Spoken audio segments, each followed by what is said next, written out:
Hello, everybody. Welcome to episode number 391 of the Embodied Podcast. Today, we are talking about how to love yourself in 2022. I'm just going to be real with y'all. If you're watching this, my face is a little puffy. I've been crying. I'm a little exhausted. I'm recording this episode 2 days after all those kids got shot up at school in Texas. And this is just too fucking much. So I want to take a moment to acknowledge that in myself, to acknowledge that in and with all of you who may or may not be feeling that, to whatever extent you feel that. But we have a schedule and there was a podcast to record. And actually, I love this topic. I love this subject so much. I woke up this morning, I was making my notes for the show, and I was like, oh, even this is talking about self-love, talking about soulfulness, how to love yourself in 2022 during these crazy fucking times. I know we're probably all so tired of hearing the word like unprecedented, or just talking about how intense it is, or how trying it is, or how challenging it is. But that is the real. So we're going to keep talking about it. We're not going to pretend this shit's not happening, because it really is.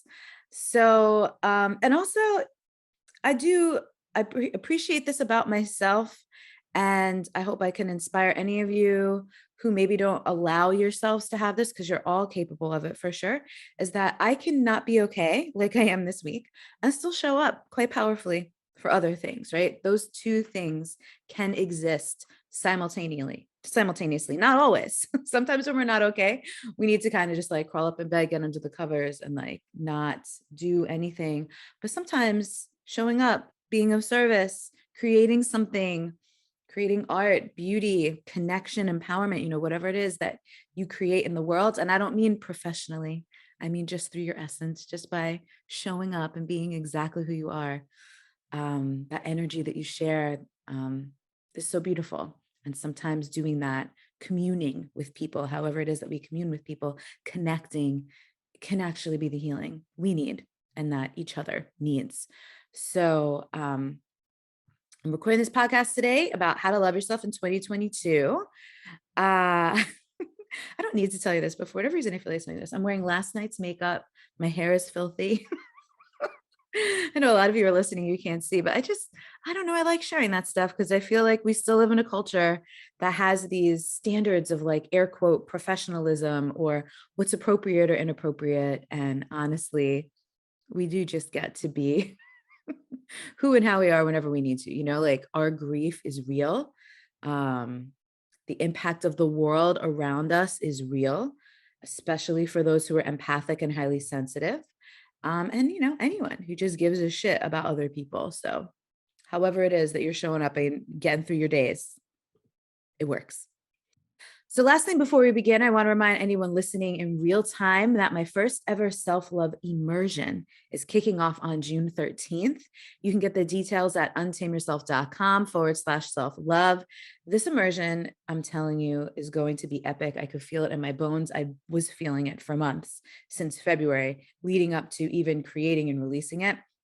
It's based on my embodied self-love framework, which has been proven and celebrated since 2017 and has literally helped thousands of people love themselves for real. And beyond that, the embodied self-love framework helps people turn self-love into their superpower. And I love that self-love is my superpower. I'm going to talk about that a little later. Like literally, physically, I'm built and wired. Self-love is my superpower. Loving the shit out of myself is literally, if someone's like, what are your secrets to success? And you know me, I always put success in air quotes because that means something different to everybody. For me personally, success means getting to live my life the way I want to, do the things I want to do with the people I want to do them with, when I want to do them, and have enough resources available to me to be able to, take care of myself and be able to be generous with others in times of need or not, just freaking because. So funnily, in the last month or so, I've been really diving deeper into human design, and I'll actually talk about this towards the end of the episode. I have these gates and these channels and these centers. I have all this definition in my human design chart around like self-love and empowerment and alchemy, like for real, for real. So it makes complete sense to me that I've been so passionate about this, um, and been able to really create frameworks and tools and practices and help so many people with this for so many years now. Um, and I have a framework, my self-love framework. Some of you are already familiar with it.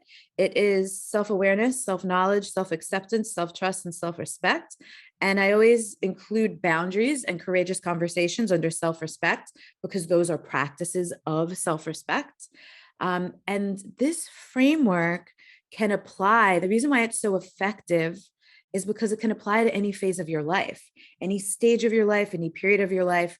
And it's important to acknowledge that as times change, we need to check in and look at what these things mean to us, right? So here's this framework. Here are these pillars: self-awareness, self-knowledge, self-acceptance, self-trust, self-respect. What does the application of those things require now? For the times we're in now, for our current challenges, for our current, healing, growth, expansion, whatever we're going through. How can we stay focused and committed to this if self-love is something that you want to focus on and commit to now? Again, including everything that's happening, everything that's going on.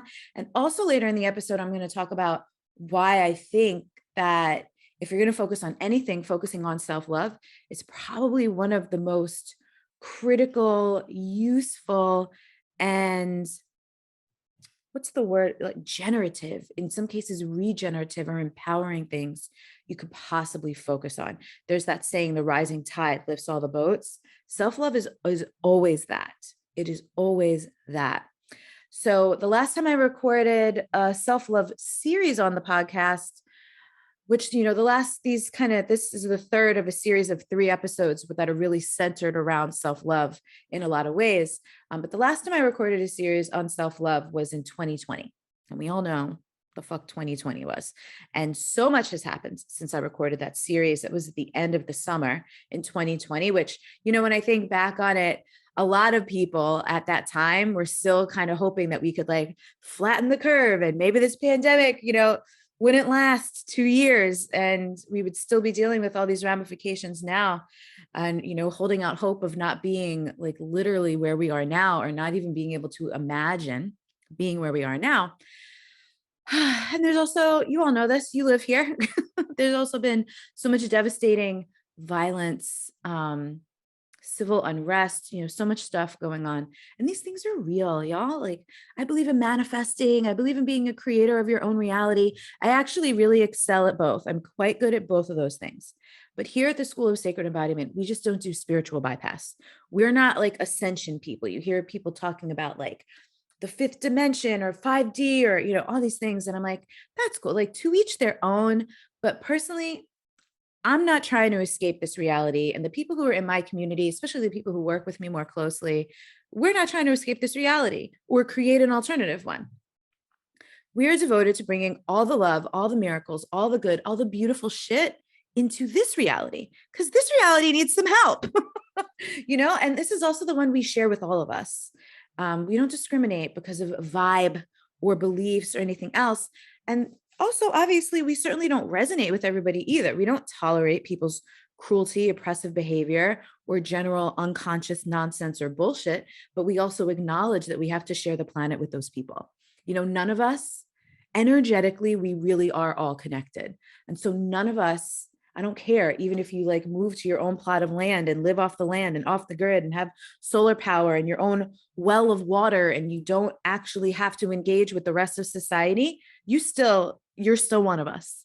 There's actually no way to extricate yourself from the rest of us, no matter how hard you try. And so in my community, in the sacred embodiment world, we're like, great, that is just a fact of life.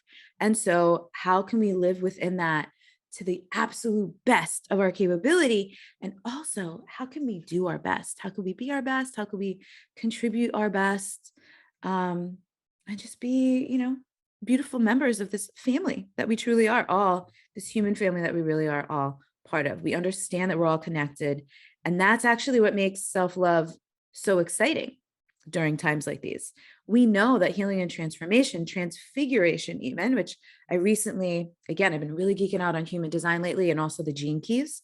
And one of my gates, one of my keys, I forget which one it is. It might be 6. It might be gene key 6. The city, like the highest expression of it is transfiguration. So I actually re-looked that word up because I was like, well, what is the difference between transformation and transfiguration, or transmutation and transfiguration? And transmutation is just change, right? Changing one thing to another. But transfiguration is actually changing something into something better. So that's pretty cool. So to the best of our ability here, we really, that's the goal, transfiguration, right? We stay believing that everything is possible. We don't lose hope, even when it's hard. I mean, listen, we might fumble our hope sometimes. We might drop that shit for a minute, but we always pick it back up because that's the kind of people that we are. And the reason why is that our brand of self-love in the School of Sacred Embodiment is actually, more accurately, it should be called soul love, but I call it self-love because that, like, people get that term. Because soul self-love here, the way we do it is about integrating the soul into the whole self, because the two are not separate, right? We might speak of the soul as this other entity, but that's only so we can understand it, notice the texture of it, the feeling of it, its presence, so we can allow it to take up more space in our life. So we can actually know when something is, oh, that is coming from my soul. That has soul energy to it, right? That's not my ego. That's not my programming. That's not my conditioning. That shit is my soul. And that's why I love embodiment work so much, because when you're connected to the sensations of your body, the wisdom of your body, your own embodied language, I've been calling it that for years, right? The language that your body speaks to you. How does your body communicate wisdom and intuition and truth to you, right? Truth that comes from your soul, sometimes truth that comes from the divine, right? Because I've always believed the soul is our personal, like, channel gateway to the divine, right? So really anything that's coming from our soul is really coming from God, or whatever it is that you call God. So beyond that, I've always been into the wild soul. And wild, when I talk about that, means free. I've been practicing my Spanish a lot since I got to Miami. Actually, one of the reasons I moved to Miami was so I could finally, one of my life's goals has always been to be conversational, if not fluent, in Spanish.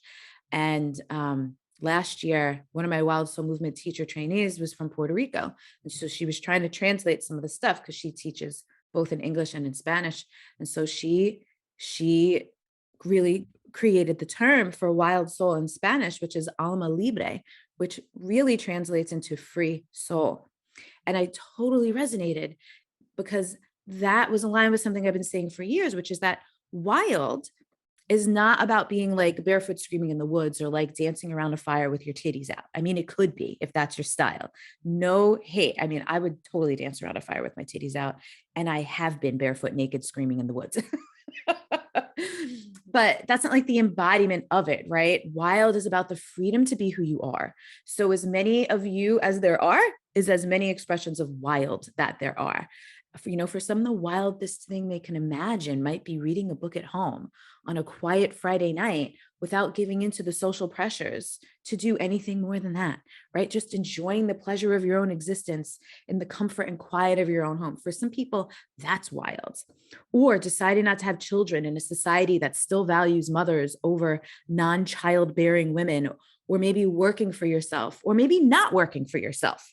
Since the dawning of this online entrepreneur world, there really are people out there who are made to believe that their existence is somehow less valuable because they work for a company and they don't work for themselves. Like, to me, that is ridiculous. It's ridiculous because it denies that, again, we are all love in a body. We are souls in a body. We are all such miraculous beings in so many ways that go so far beyond what we do, right? Like, imagine, and some of you don't have to imagine it because you have felt this way. Like, imagine feeling like you don't have this exquisite, infinite, unfathomably mysterious and miraculous thing called a soul. just because of the job you do? The fuck out of here. That's what capitalism makes you think that. That is not true. So, our self love, embodied self love, is about falling in love with your soul and being more of that, being a soul on earth. The body is the vessel, the mind is the great accomplice. You know, whether you work or not, a job is just one way you express or channel your soul into the world. Right. And I don't care if you work retail, you pick up garbage, clean other people's houses, are a doctor, a lawyer, a 7-figure business owner, you work at the front desk somewhere, answering phones or emails, sorting mail, you work in a bank or do something creative or artistic. Maybe you stay home and raise babies or help raise someone else's babies. I mean, literally, you being you and letting your soul shine through is valuable. It's magnificent and it's important. Knowing that, feeling that, and carrying yourself as such in this crazy ass world is self-love. That is soulful self-love. That is embodied self-love. And this is a devotional practice. This is a commitment and a way of being, a way of living. It's a lifestyle. It's a life choice, really, to embody self-love and live from that place, to let yourself be your whole self, which includes your soul, to heal what needs healing, to figure out how to feel whole and know in your bones that you are whole. And in fact, you have never been broken. You actually can't break. Your soul does not break. And your soul is a big part of you. So if you're going to identify with anything, identify with your soul, y'all. Identify with that unbreakable part of you. And I get that you might feel broken. You probably have felt broken, but you've never been broken, right? Like, take that in. There's a difference between feeling broken and being broken. You have never been broken. You might even have felt like extremely broken. You might even act broken because you believed you were, but you weren't, right? Like I said, we take on beliefs as identities. So if you've believed you're broken, you've behaved like it. So just feel free to upload the belief that you can never be broken, and then let your behavior change. Now, that's just let your behavior change. We know that's not how it works, right? But the belief, shifting the belief, certainly will open a pathway to make other choices, to behave differently. So again, if you're going to identify with anything, embodied self-love asks you to identify with the most incredible thing about you, and that is your soul. And that's how to love yourself in 2022. Remember constantly that you are love in a body, that your body is a temple, a portal, and a pathway to the divine.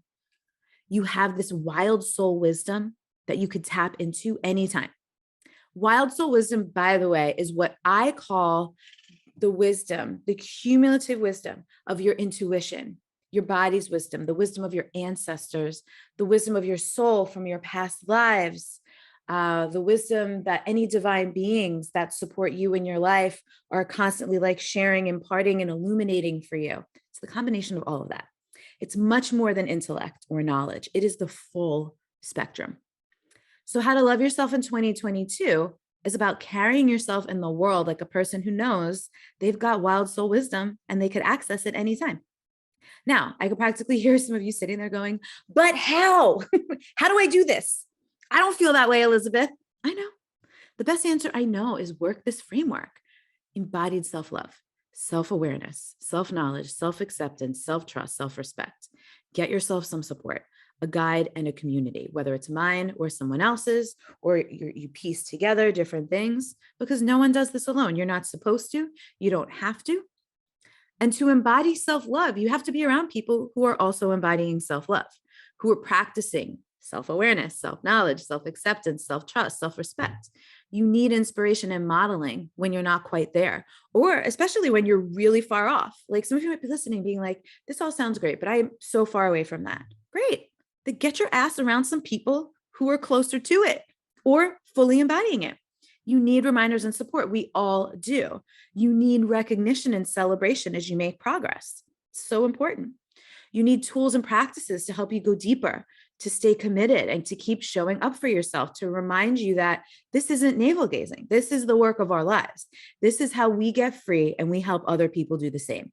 How we break generational curses, heal our ancestry, and also harvest the medicine and gifts from our ancestry. We talk, our culture, there's varying opinions about this. I personally believe that because of the dawning of social media and memes, self-help, therapeutic, healing, spiritual memes, that a lot of people are more focused than ever on their trauma, but not necessarily on healing it.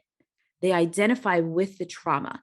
They know what it's called. They can explain it. They're analyzing other people's trauma all the time. They're looking for red flags. Like it's a new way of being hypervigilant, right? It's just taken their trauma responses, ingrained trauma responses, and just laying it over healing, right? Which isn't actually how we heal. It's good. We need the foundational knowledge. We need to understand how things work so we can unpack them and heal them, right? That's why self-awareness is the first step in my self-love framework, because we do need the awareness, right? And again, knowledge also very important, but focusing and fixating, having compulsions about that's also not healing. I recently was putting together the page. I mentioned the embodied self-love. I mentioned the self-love immersion earlier, and I was putting together the page for that. So I was pulling up, we have banks of, testimonials and reviews and things from students over the years. And one of my students, Angelica, I loved this so much. Hang on a second, I'm pulling it up. I forgot to do that before I started recording. Angelica said, and this was one of my favorite, it's taken a second for that to load. So, here it is. This is one of my favorite things anyone's ever said. She said, I can't say all the ways your work has made a difference for me. When I found you, I was stuck in the self-development / self-help craze, feeling like there was always something to fix, always something I should do. You've supported me and helped me find home in myself, home in my body, home out in the world. There is nothing lacking in me, nothing lesser or not enough. And now I spend my time doing things that light me up and help me get to the places I want to experience in life. I will be forever grateful. So this is important. This is important. If you've been doing healing work, if you've been doing growth and transformation work, personal development work, whatever you want to call it, however you regard it, and you're feeling constantly like there's always something else to fix, you're still not enough, whatever, and the work that you're doing is kind of reinforcing that in some way, that's probably not the best work to be engaging with, right? So doing this, embodying, getting free, helping others doing the same, accessing the medicine. I went on that tangent because I was saying so many of us are focused on the wounding from our ancestry, from our families of origin, the intergenerational trauma and stuff like that.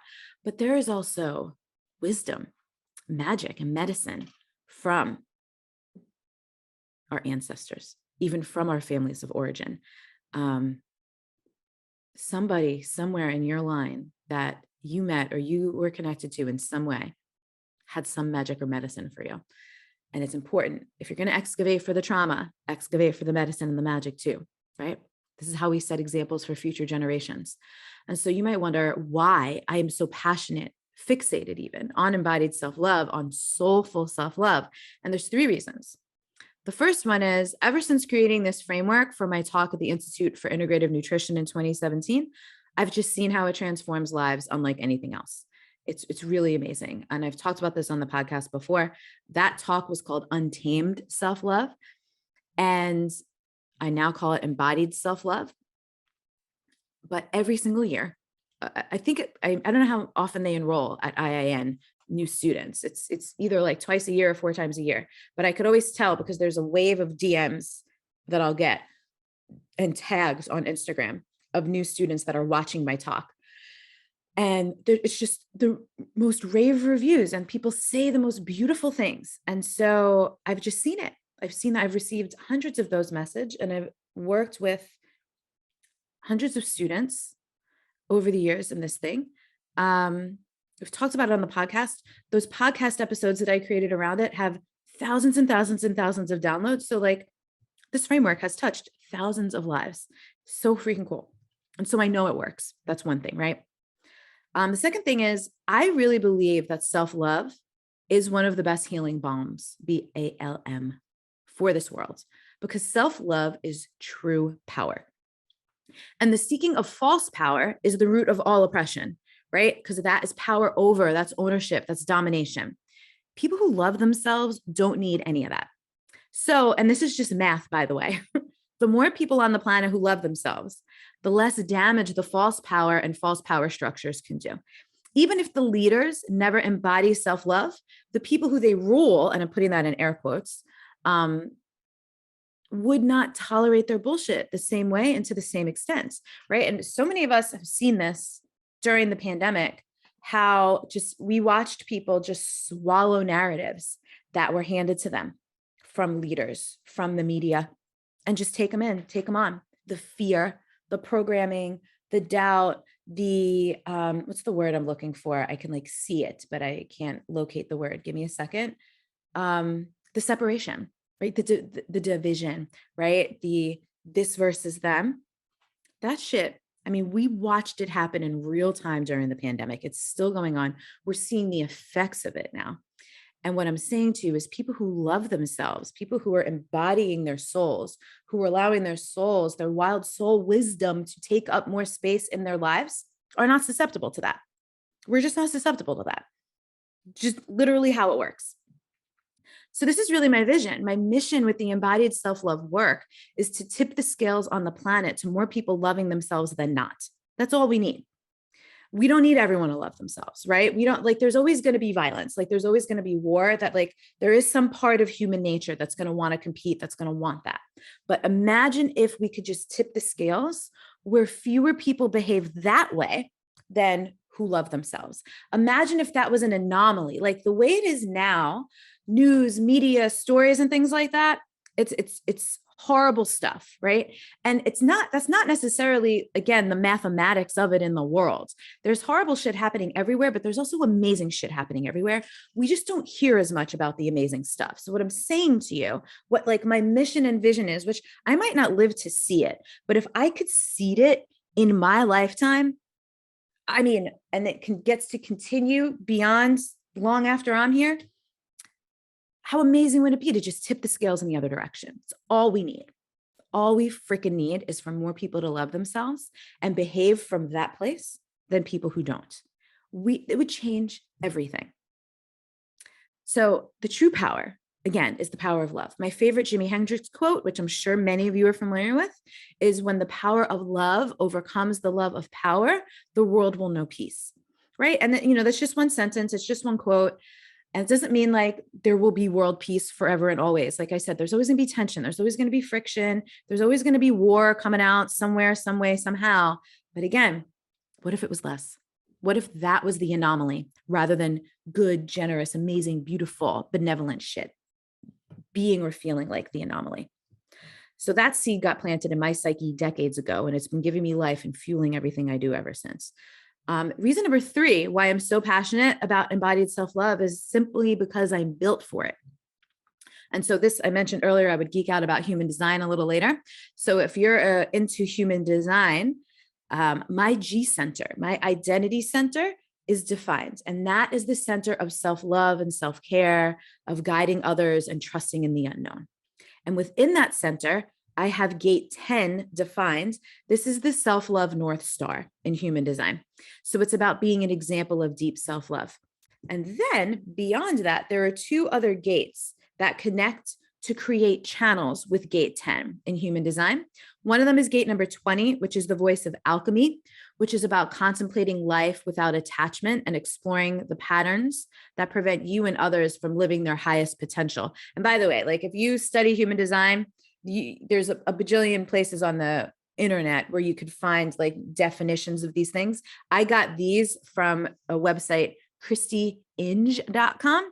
And another one I really like is unlockyourdesign.com. So I've pulled some of these little things I'm about to quote to you to explain what these gates and channels are. I got from a combination of those 2 websites. And then the other gate that connects to gate 10 to create a channel is gate 34. That's the gate of the sovereign. So to harness pure power for the good of the collective. So I have both of those channels. So 1020 and 1034. 1020 is the channel of awakening and self-love.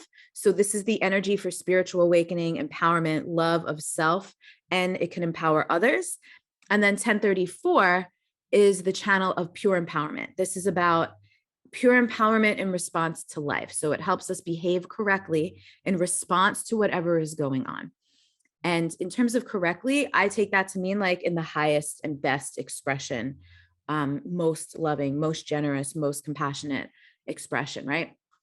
And then because they're all connected, I also have that 2034 channel, which is all about bringing power to the now.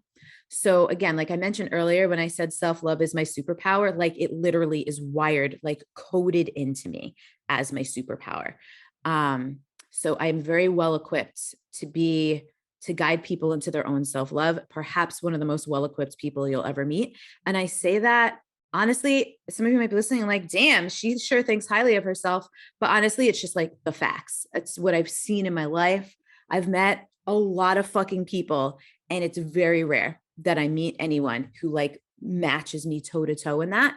And I think that's amazing. And that's fine to say, just like you have that. There's something about you that you're probably one of the most well-equipped people you'll ever meet to do something, right? We all have that stuff. So I'm actually not being arrogant. I'm just being honest about that with you. And I would love for you to be honest about that with your things as well when you discover them. Maybe some of you already know what they are. And by the way, I didn't know that until recently. I felt it, but to see the confirmation right there in the human design chart was pretty freaking cool and obviously very affirming. And here's the thing. You don't need those channels or gates defined to embody self-love. But again, you might need some guidance. You might need some hand-holding. You might need some support along the way. So I hope you got some good nuggets out of this episode about how to love yourself in 2022. The show notes are at untameyourself.com/391. And if you want to make self-love your superpower, make sure you check out the self-love immersion before June 13th, for those of you who are listening here in real time in 2022. And that is at untameyourself.com/self-love. All right, y'all. I love you mucho. Thank you so much for listening. As always, if this resonated, share this up, share this with people. Remember, the mission, if you would like to be on my team for the mission, is imagine if we could tip the scales on this planet into more people loving themselves than not. Like that's something I wild dream about all the time. Like, imagine what that would be like. What would be different? It would be wildly different. And it gets me really, really excited. So again, thank you for listening. Thank you for sharing. Thank you for being here. I'll see you later.